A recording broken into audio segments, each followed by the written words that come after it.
Hello, every pony. My name's Metallic Minty Pony, and I'm back with another part-isode of My Little Mommies by 3 Power. I believe it's part 5. I like to say 5. Once again, I'm going to reread the last sentence so that we know where we are. As for Rainbow, she was now moving at sonic speeds, but no longer had the energy to flap her wings. So she simply glided towards Manhattan until momentum could carry her no further and grabbed hold of a passing tree. For a minute, she just panted as she hung off the tree branch until she finally had the breath to scream. "Take that, you big feathered freak!" Oh man, she thought, what the hey was that? Rainbow had never heard of a giant fire-breathing 3-legged bird before in her life.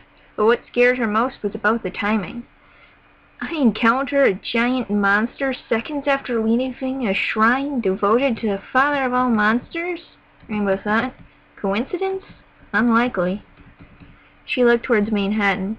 She was still about a quarter of a mile away from the city proper, and if she didn't fly over the Hudson River, it'd be a long walk. Still, she had to do it. Her friends were counting on her, as was her daughter. I just need a few more minutes, she thought, continuing to pant. Behind her, a pair of dark shadows twisted up the trees. When they reached the top, they began to expand rapidly. Noticing that the light shining from the moon behind her was suddenly blocked, Rainbow slowly turned her head to look. There, each balancing atop 3 trees, was a pair of giant ravens identical to the one Rainbow had just defeated. "Oh, that's just not fair," she thought, launching herself from the tree just before it burst into flames, the birds having shot out flames from their beaks. She desperately tried to flap, but after a moment her right wing seized up, and she ended up crashing through the forest, rolling and tumbling until she came to a clearing on the bank of the Hudson River. "Damn it," she thought as the 2 giant ravens landed on either side of her. "Just a little more and I could get the guards' help. Come on, Wings!" However, it was useless. Rainbow Dash had already pushed herself past her limit. She could no longer muster the strength to even stand up. She lay on her back as the 2 monsters looked down at her. One of them opened its beak. This was the end. And then, with a caw, the raven was blasted away with a beam of blue light, crashing into a grove of trees, and lay there unmoving. Hold on a second. I have to figure out what voice I want to do for her.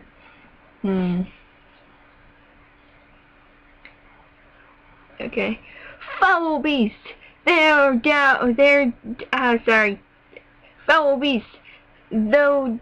Okay, I can't do this. Give me...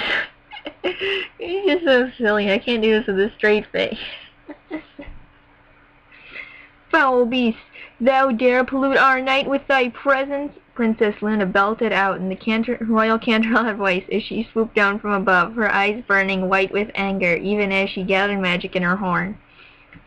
The other raven took off, hastily spitting out flames at the incoming goddess, which bounced harmlessly off a shield of pure moonlight that she had conjured. Now I'm all tongue-tied. Still, it was enough to give the monster the opening it was looking for. The raven ignited, bursting into flames as a phoenix would. To Rainbow's eyes, it looked like an enormous mass of smoke changing into fire as it spread through the sky. It screeched, and then along with a jet of fire from its beak, flapped its wings towards the princess, sending out massive waves of flame. Luna held firm against the assault, her moonlight barrier absorbing everything the raven threw at her. "Thy power is known to us, thou craven Corby," Luna taunted. "It is foolish to go against us, with strength obtained from the sun." As the last flames were absorbed, Luna refocused her magic from her barrier back into her horn. "For the moon reflects it!" With that, Luna unleashed the entirety of the energy she had absorbed in the form of a massive beam of pure moonlight, which engulfed the raven and sent it flying into the night sky, forming a new star on the horizon. Behind her, the other raven dissolved back into shadow, slipping away into the forest. Rainbow breathed a sigh of relief. She was safe. "Art thou all right, Rainbow Dash?"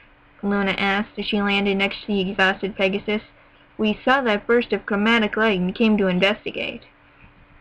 "That was awesome, Princess," she panted, somehow managing to stand on her hose. "What were those things?" "Ancient monsters formed from unnatural merging phoenixes and crows," Luna answered, "frightfully intelligent, but hideously base in their temperament. But more importantly," she added, "why were they chasing me?"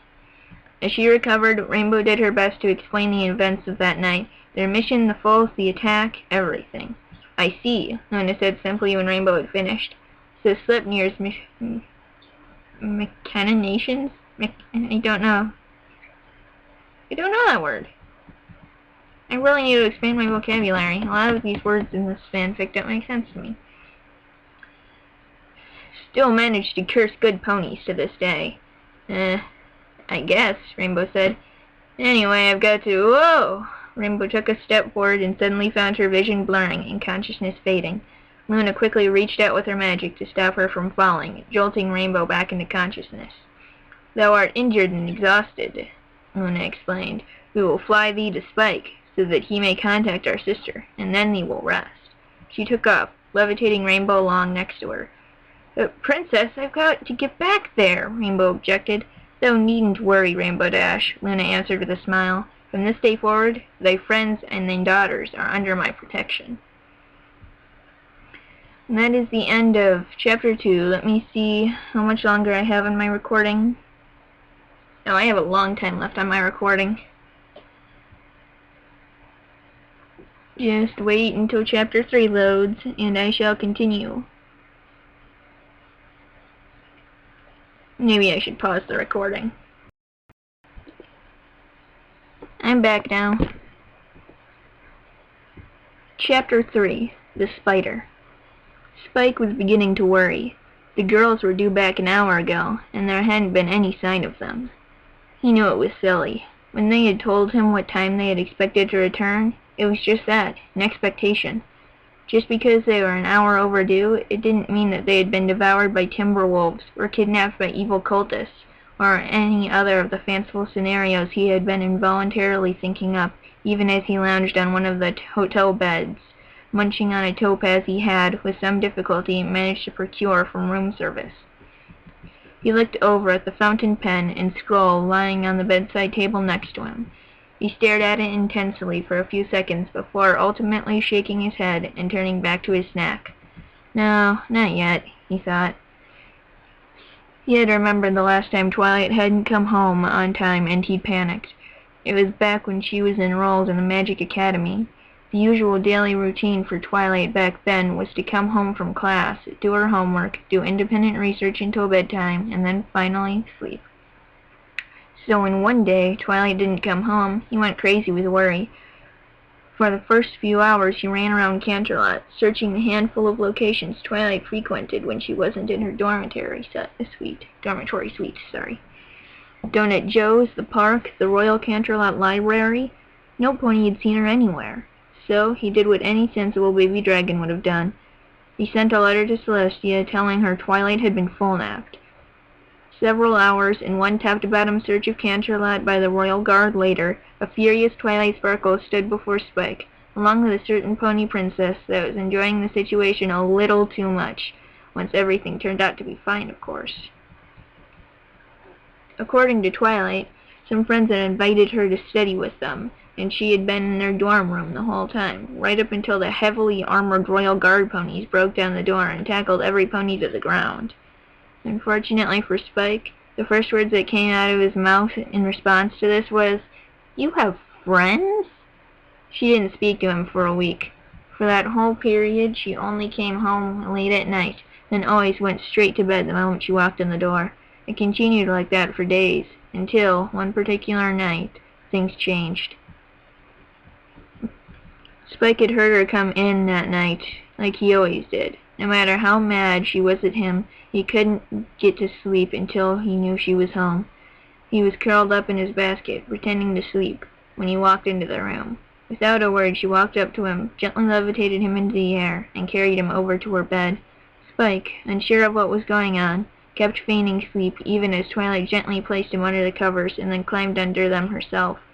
She then gently wrapped her forelegs around him, just like she used to do, and both of them were much younger. And then Twilight softly cried herself to sleep.